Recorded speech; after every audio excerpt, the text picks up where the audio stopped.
Assini Mafia, Galébré, Dignongo et Guibérois. Les actions en faveur des enfants dans le besoin se sont poursuivies dans d'autres villes du pays. Le mot d'ordre était clair, tous les enfants, quelle que soit leur situation, ont droit à un Noël magique. Les précisions avec Alain Canon, Pierre Louat, Saint-Théodore au Carré et Yannick Efoumi.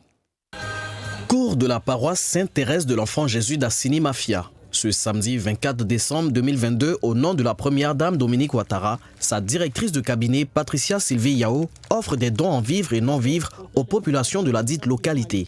Une action qui réjouit le cœur des bénéficiaires en cette fin d'année. Et c'est autour de 18 h que la première dame fait son entrée dans la paroisse, dans une ambiance de chant, de réjouissance pour célébrer la naissance du Seigneur Jésus-Christ. À cette messe de la Nativité, Dominique Ouattara a formulé des vœux de paix, de santé et de bonheur à l'endroit de toute la population ivoirienne. Un message appuyé par l'évêque du diocèse de Grand-Bassam, Monseigneur Raymond Awa. C'était très chaleureux, très agréable. Et vraiment, mon message, c'est de souhaiter un très joyeux Noël à tous les Ivoiriens, tous ceux qui vivent en Côte d'Ivoire. Beaucoup de bonheur, de paix et surtout une bonne santé. Et je voudrais également leur souhaiter une très belle année 2023, remplie de paix. À l'intérieur du pays également, la magie de Noël a opéré. À Danané, 200 enfants de l'école maternelle du quartier Oufouéville ont été comblés le vendredi 23 décembre. Ces tout petits dont l'âge varie entre 3 et 5 ans sont repartis heureux chacun avec un cadeau du Père Noël. C'est la Noël, c'est la fête des tout petits.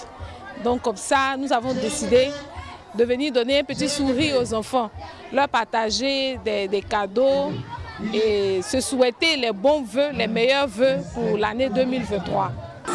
Autre région, même scène, la mère Noël a également visité les tout-petits de Galébré, Dignongo et Guibérois. Les bras chargés de cadeaux pour tout le monde, la ministre de la Solidarité et députée Miss Belmonte Dogo a manifesté son bonheur d'apporter de la joie dans les cœurs de ces milliers d'enfants de la région.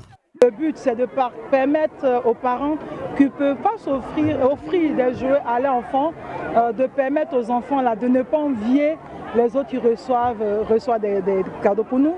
La Noël, c'est vraiment le temps privilégié de partage et c'est ce que nous faisons depuis 6 ans. Et nous sommes ravis cette année parce que les autres années, c'était 3 000. Cette année, nous sommes à 4 000. L'année prochaine, on espère être à 6 000. Les bénéficiaires qui n'en demandaient pas mieux n'ont pas manqué d'exprimer toute leur reconnaissance à la généreuse donatrice. Dans un contexte actuel de cherté de la vie, toutes ces initiatives vont apporter un baume au cœur des enfants défavorisés qui ont ainsi pu voir la magie de Noël.